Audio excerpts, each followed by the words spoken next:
Good afternoon, Your Worship, esteemed councillors, ladies and gentlemen. It gives me great pleasure to introduce to you in this second of the city's National Poetry Month readings, the eminent poet, Don McKay. A nationally and internationally recognized poet, Don McKay has made St. John's his home for over 10 years now.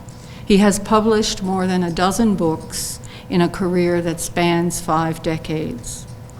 He has twice won the Governor General's Literary Award for Poetry and won the Griffin Poetry Prize for Strike Slip in 2007.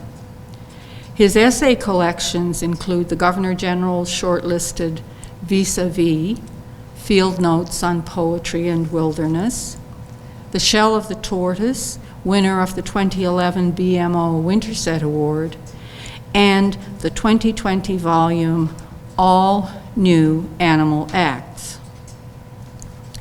In an essay titled Why Poetry, to be found in this latest book, McKay quotes a Polish poet who asserts that poetry allows us to experience astonishment and to pause in that astonishment for a long moment or two. Of poetry's capacity to astonish, McKay says, "In the condition of astonishment, we see familiar objects and landscapes afresh, with the veil of habit removed." Today, transporting us into deep time, Don McKay will read from his book, All New Animal Acts, a poem focusing on one of the subjects which awakens his astonishment, ancient fossils, in particular, Aspidella terranovica, a fossil to be found here in downtown St. John's. Over to you, Don. Aspidella terranovica. It's the name of a fossil that is very common around here.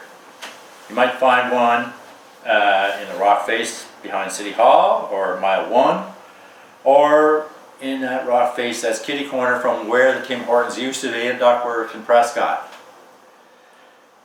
These are all ediacaran organisms, the same as at Mistaken Point and on the fossil sites on the Bonavista Vista Peninsula.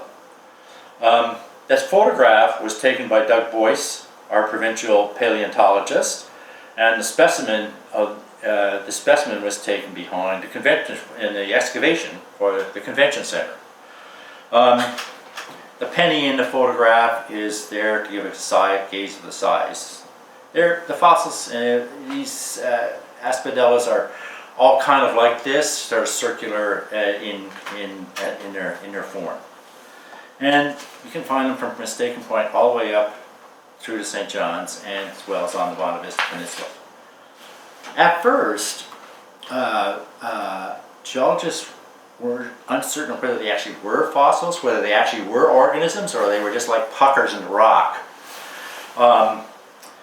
Then, for a while, it was thought that they were species on their own. But now we know, it turns out, that they were holdfasts.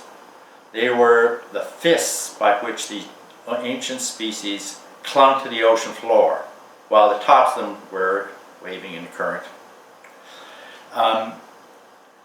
Holdfast has, of course, become a token of our time in history, thanks to Dr. Janice Fitzgerald's sign-off and Kevin Major's young adult novel. And it's also the name of a festival that the Eastern Edge Gallery promotes every year for contemporary art. It's great that this holdfast, aka Aspidella, also connects us with deep time. Aspidella terranovica. Little pockmarks in the shale. Are you small flowers of existence sent to trick us into timefulness, or just pseudofossils, spots where ancient mud once sucked or puckered and got stuck there when it turned to stone? Rock pox, we might call you, ediacaran acne. You look like dimples, pimples, buttons, nipples, navels, eyeballs, or plugs for the sink. About 500 million years ago, paleontologists declare you were holdfasts, the fists by which ancient creatures clung to their ocean floor for dear, implausible life.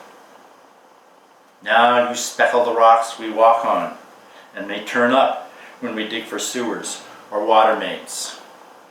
Surely you should also speckle our speech. Aspidella, darling, meaning hold on tight. Or, for Christ's sakes, Aspidella, meaning get a grip.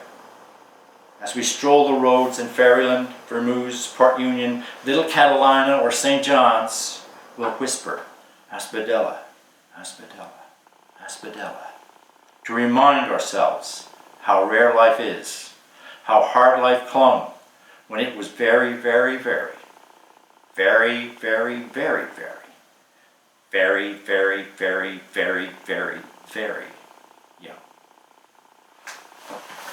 Aspidella.